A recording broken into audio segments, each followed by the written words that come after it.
ल अहिले हामी चाहिँ माथि चिया बगान के भन्छ बुधबारे माथिको चिया बगान आएको छौँ।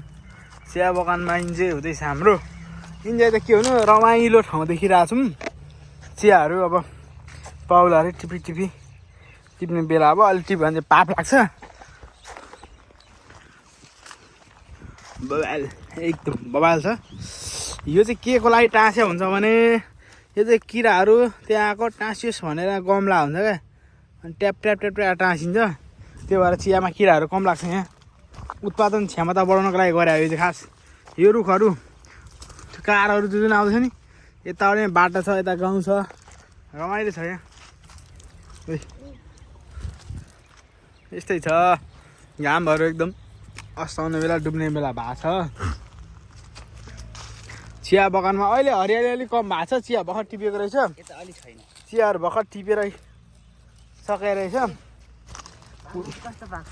चिया यो पाक्ने होइन क्या, यसको यो मुना भयो नि। यो मुना टुप्पा मुना हुन्छ नि ट्याक्क टिप्ने, यसलाई सुकाउने कुट्ने, त्यही चिया बनाएर खाने हो। त्यति हो। टाइम भएर यता गइरहेछ। उपर चाहिँ हरियो रहेछ होइन। अनि यता पानीहरू हाल्दै गरेको थियो नि। कहाँ खोइ पानी बन्द गरेँ क्या छैन। खोइ बन्द भयो पानी। हामी के चिया बगानमा छिरेको पानी नि बन्द भयो क्या।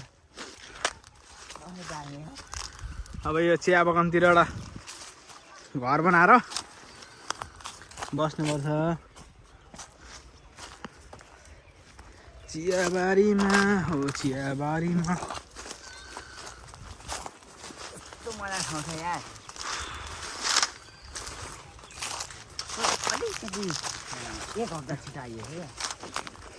चराहरू